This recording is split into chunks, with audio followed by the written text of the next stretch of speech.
Thank you very much for joining us again on JBS together as we go through this difficult time of COVID-19. I do hope you're all taking care, keeping safe, washing your hands, and keeping your social, yet not emotional distance or intellectual distance. For this period is a terrific opportunity. Yes, I am using the word terrific opportunity to do everything that we wanted to do, but didn't get the time to do. To read that book, to watch that show, to enrich our knowledge, to expand our horizons, and to emerge not only victorious out of this period, but more enlightened, more subtle, more intelligent, and readier to take on a world that's becoming a little more challenging by the day. It gives me great pleasure to have with us today a wonderful guest, a good friend, and one of the stellar artistic directors in the Israeli cultural scene today. Maya Buenos is a director, a writer, an actress. She graduated from Tel Aviv University, having achieved first-class honors. She studied acting and cinema at Santa Monica College in LA, while holding a position at the Israeli Ministry of Foreign Affairs at the Israeli Consulate General of Israel. She was chosen by Israel's leading newspaper, Yediot Aharonot, as one of the 35 women who changed Jerusalem in the year of 2018. She's an activist. She's a socially engaged cultural icon in the Israeli Jerusalemite scene. And it gives me great pleasure to welcome her to our meeting today. Maya Buenos, thank you so much for joining us. Thank you for having me. So you're joining us from Jerusalem. I'm joining you from Jerusalem. Quarantine Jerusalem. Quarantine. How are things going at the moment? What can you tell us about what's happening now? Well, obviously we're quarantined as the rest of the world. I'm trying to be as positive as possible, obviously, but it is a difficult time all around. Yesterday, I participated actually in a performance festival organized by NYU in New York with Theater, a group that I'm a part of. And I met, after the show, I realized that we had in our audience people from 22 countries around the world. And after the show, I was able to talk to some of them. And it was amazing to understand that people from China, from the States, from France, from Germany, from Israel are experiencing the same thing. We are all experiencing the same emotional roller coaster. But obviously for me, it's not just about that. It's also about the fact that I'm out of a job. I cannot create as I wanted to create nowadays. I'm a theater director and writer, and obviously the entire cultural scene has stopped completely. And it brings up a lot of questions because you wouldn't think that art will be called as a non-essential, because art is a source of life, is a form of protest. Let me stop you for a minute before we dive into the role of art. You mentioned the experience yesterday. Was there any reaction to you speaking from Israel? Did anybody make any reference, or was it just the great unifier of the pandemic now? It was a great unifier, and also I participated in that festival, being a part of a group. We have in our group asylum seekers and Israelis, asylum seekers from Sudan, from Eritrea, that ended up here in Israel. So it was really about that. It was about the topics and issues that they need to face nowadays with everything that's going on now with the COVID-19, because their place and position and story is probably the worst. It's tough on everyone, but I understand that in Israel today there is a rule that you cannot leave your house beyond 100 yards. How are you coping with it? And what is there in 100 yards perimeter around your home? Well, if I can be honest, I'm going crazy a little bit, because I'm a person that, I love to get up and get out. And I'm used to days that I'm working 14, 16 hours a day. And now I can only go up until 100 meters. Basically, it means that I can throw my own trash and come back. But I live right across the YMCA, right across the Prime Minister's house. So I do have some, my own. Very interesting neighbors. A very interesting neighbors. It's a very scenic neighborhood, I would say. So I'm trying to find the good things about it. Do you talk to people? What's the feeling you get on the street from people? And do you end up, I don't know, socially distant, yet do you feel closer to people in this time? Do you do things together? Does it happen, or do you keep alone? I do feel the solidarity around in a very powerful way. I must share that I was isolated before I was quarantined. I came back from Spain, and I needed to be isolated for 14 days. And I felt very, very loved. I felt that everyone are really trying to help and trying to go out of their way and just assist me in any way possible. Today, actually, I had the privilege to volunteer and to give away boxes of food and toys in a neighborhood here in Jerusalem. And just those, few moments when you talk to a person that you don't know, or talk to a family, and they understand that you're only here to help them, or you're trying to reach out. It was such a powerful thing to experience. It was a true gift for me. So I do think that we're learning to be better people nowadays. I just hope it will last. Do you feel that the situation has gotten you to get to know the people around you, your neighbors, better, kept you closer to them, or farther from them?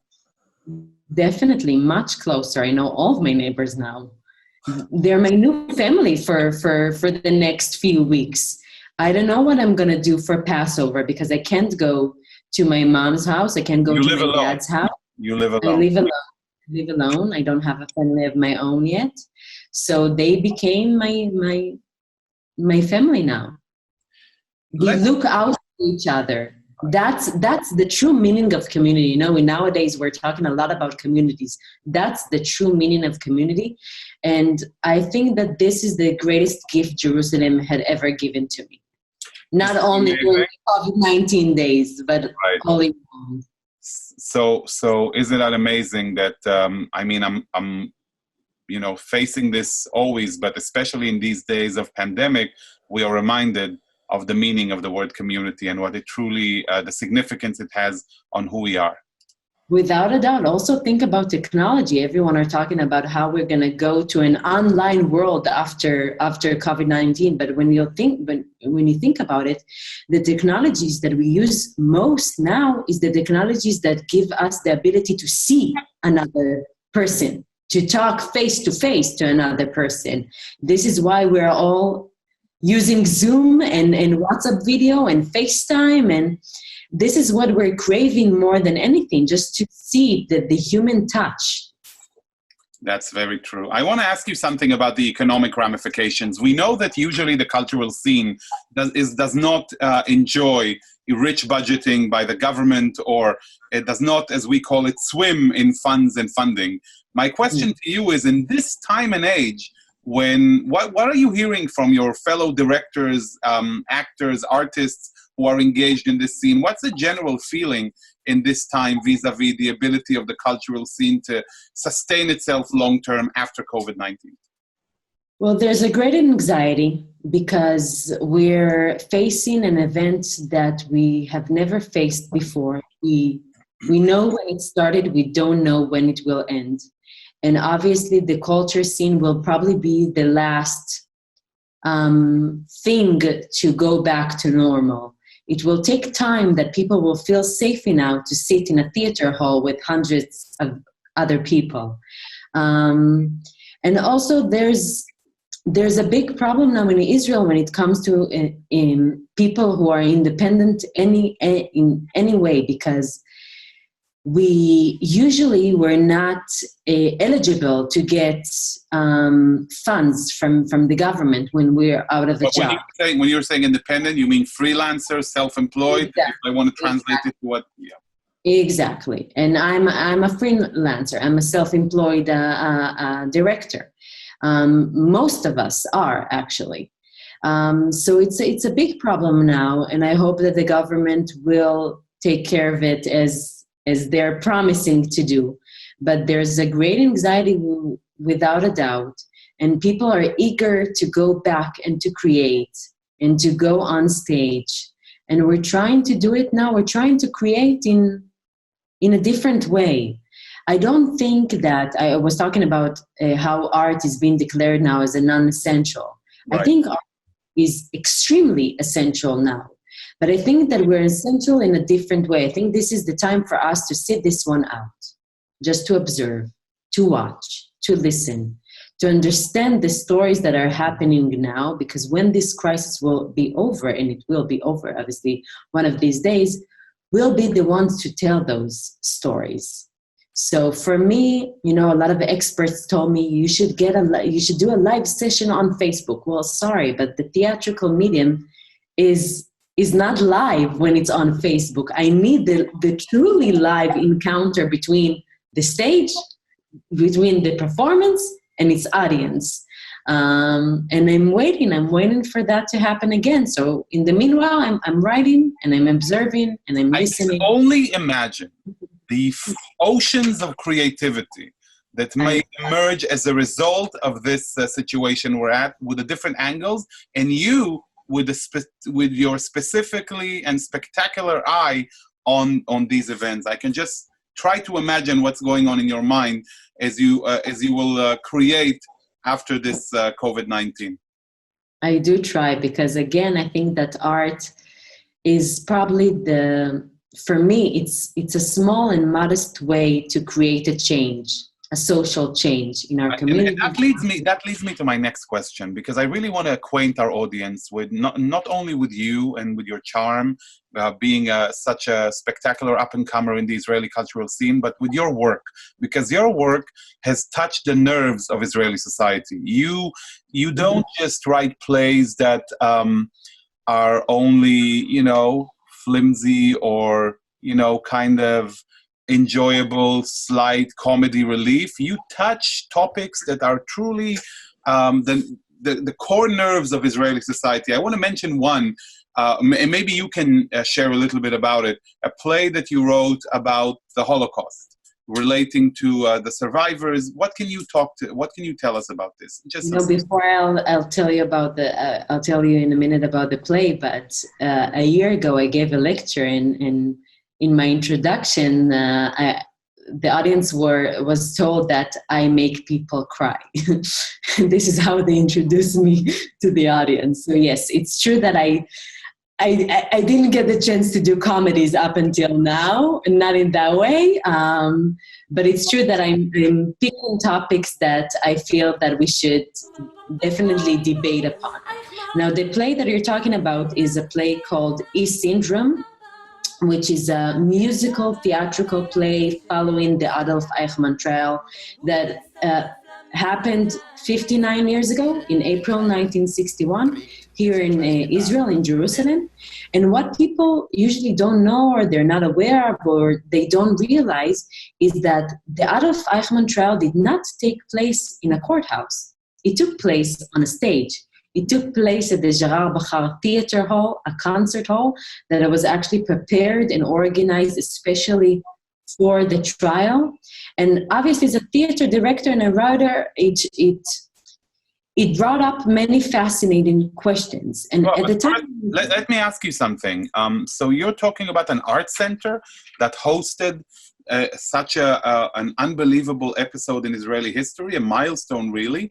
Can I ask you what... That's a unique fact that I'm not sure many of our viewers knew, but can you tell us, was there a reason why Israel chose to hold the trial in an art center? Of course, David Ben-Gurion understood the power of this trial, and he wanted to create a new narrative.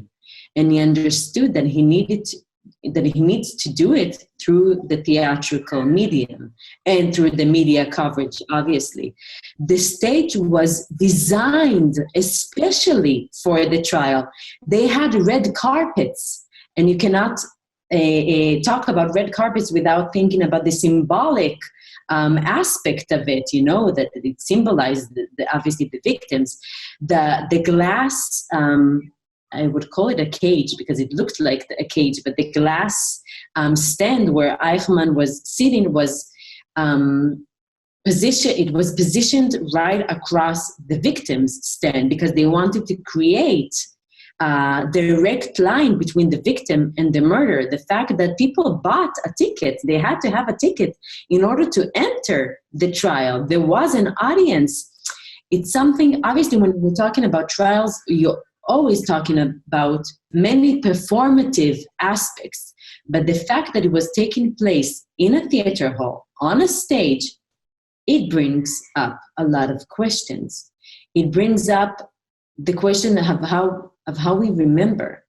It brings up questions about the mechanism of evil and justice, and what does it take for a society to become what happened in Germany? What did it take for a cultural society such as the German society to become an extermination machine? Also, you're talking about the Eichmann trial. It was also a milestone for Israel. It was the first time that the issue of the Holocaust came out in such a way where we faced a reality at the time where many of the survivors refused to speak about their experiences, to share. They kept it really locked within their souls, and the trial brought so much out, didn't it? Of course, if you'll talk to people of that generation, non-Holocaust survivors, they will probably talk to you about the experience of sitting next to the radio day in and day out and just listening to the testimonies from the trial. Without a doubt, it's one of the biggest, if not the biggest, turning point towards Holocaust survivors within the Israeli society. A very important turning point. But I wanted to ask a different question. I was reading Hannah Arendt's brilliant book at the time about the trial and her thoughts about the banality of evil. And I wanted to ask, basically, through the Eichmann trial, how does a person become an Eichmann? Now, I came across a neuropsychological research done by Professor Yitzhak Fried. He's an Israeli professor. By the way, his dad met Eichmann, but that's a different story. And basically, met Eichmann how? I don't know. I just know this specific story. But basically, his research explains what happens in our brains when we go from being normative people to mass murderers. And so I decided to combine the research, the trials protocol, the literature, the media coverage, and to examine it one more time on stage in front of an audience. I have to ask you. I just have to ask you. There are so many touchy points in Israeli society. What made you, Maya Buenos, touch the issue of the Holocaust and from that angle? What made you do it? What got you interested in it? Because, we face a question, I think in Israel as well, but definitely beyond Israel, how to make sure that the Holocaust lessons remain relevant today. We face anti-Semitism continuously. Even in these tough days of COVID-19, there is online existence of anti-Semitism, including a recent attack on the Yeshiva University's Zoom session when they did their own academic studies and somebody hacked into the session and planted anti-Semitic images. But we face a difficulty in making the younger generation understand the severity and importance of the issue. As we say, the old virus in times of a new virus. What attracted you to it? When I was in high school, each high school in Israel most of the high schools in Israel go on a journey to Poland. And during this journey, we visit the ghettos, the neighborhoods, the death camps. And I remember that we visited the death camp Majdanek. Now, I don't know if you know it, but in Majdanek, the gas chambers are right next to the border of the camp, are right at the entrance. And when we were there, I realized that not far from the same place, not from the gas chamber, there were private homes. There are still private homes there. And I realized that those private homes were there during the war as well. And I thought to myself that probably during those days, those horrible days, their windows were probably shut. They didn't open a window. And I just couldn't grasp, I couldn't understand, I couldn't believe how a person can see such horrors and not reach out and not opening a window. And for me, that's the biggest question, because if I'm talking about E syndrome of Professor Yitzhak Fried, it's evil syndrome. I'm basically asking, where am I in this story? I'm basically asking what is it that makes us not see? What is it that makes us so cruel? I wanted not to understand the victim.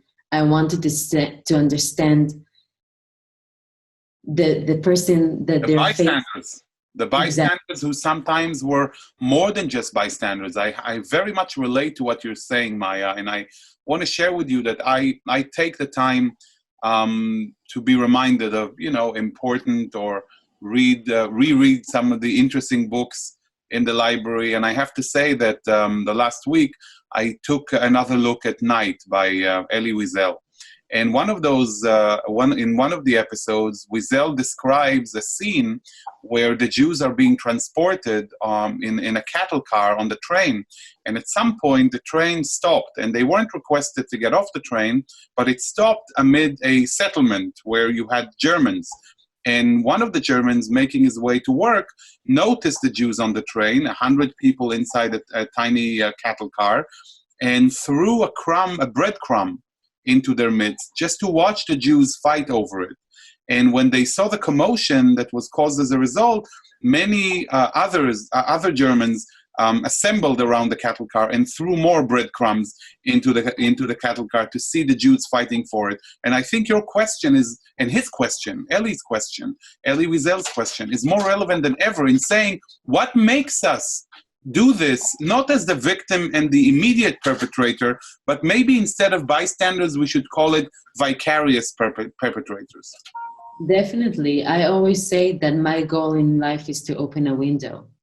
And I'm trying to do that play after play. I'm trying to open a window to different topics. I'm trying to open a window and ask very difficult questions. I make my audience sometimes very uncomfortable, but I think that this is the only way for us to grow from it. This is the only way possible to create and build a better society. Kelly, you mentioned you made your audience cry, and you make them uncomfortable, which already makes me fun in real life, though. Yeah, I exactly. And you mentioned the need for a live audience, and which makes me really want to come and see one of your plays in due time when you come and do it in New York. But my question to you is, what did you do in that theater hall to create an interactive experience with your audience? How did you convey the message? I adapted the protocols into rhythm, music. I had a choir.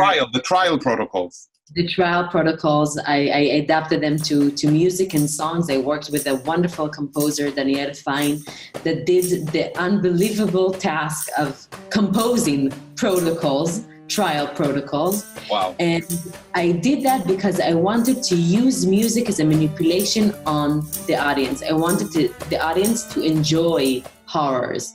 I wanted them to clap along a Himmler speech.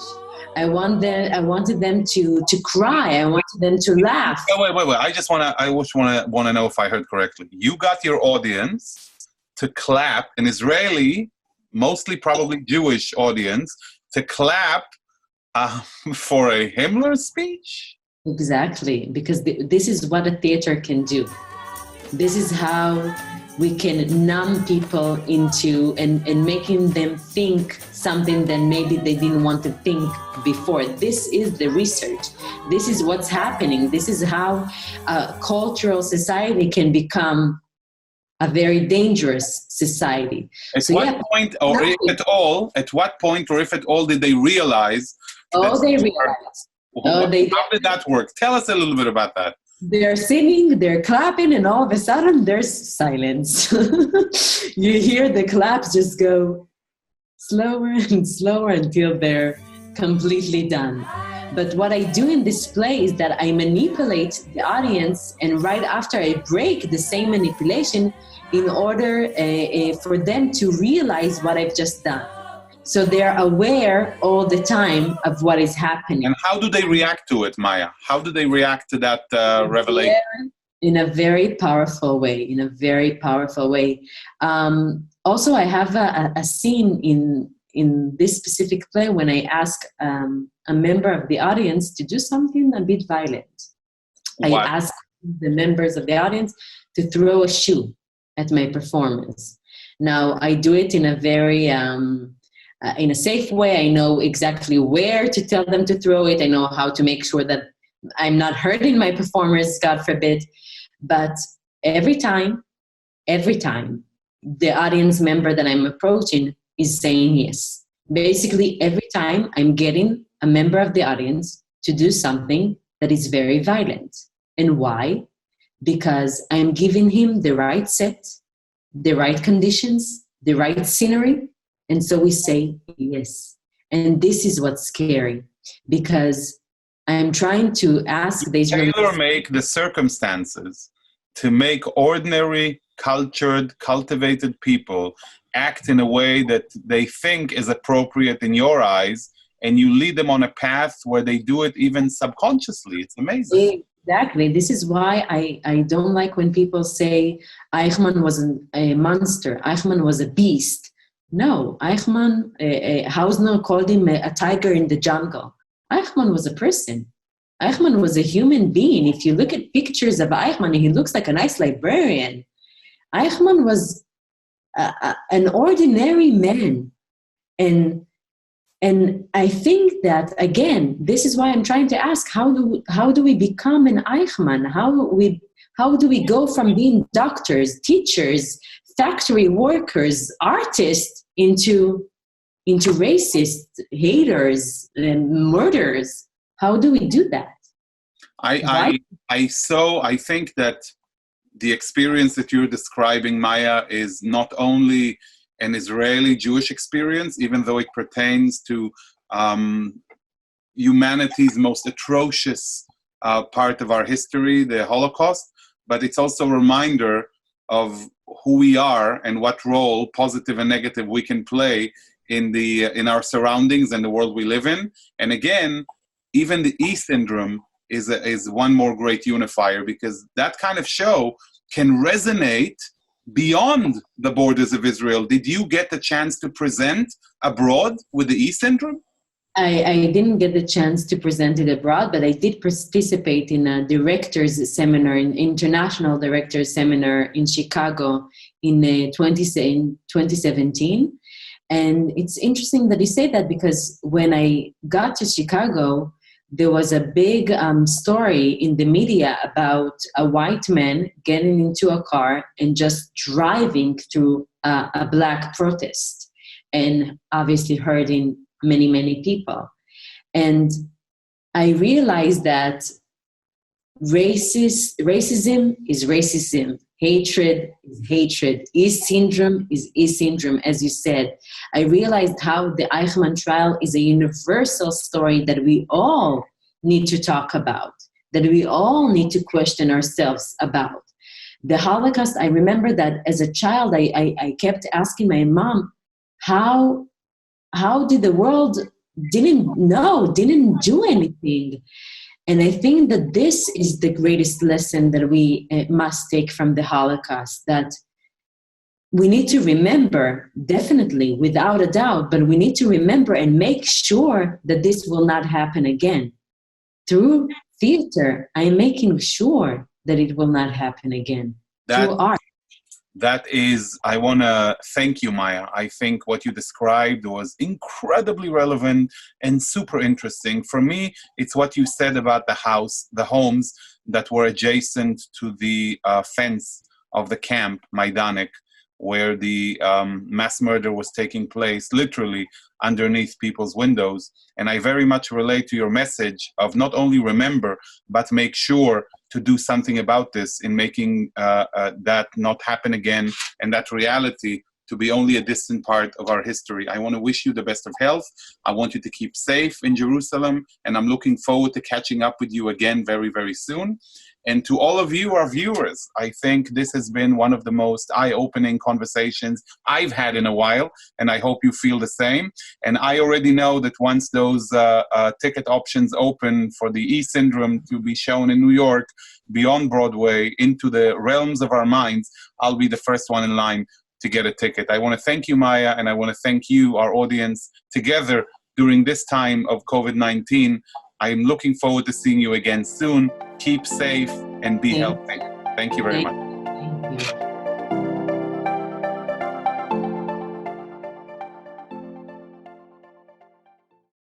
We would be pleased to send a complimentary DVD of this program to anyone who wishes to support JBS with a tax-deductible gift of $36, double chai or more.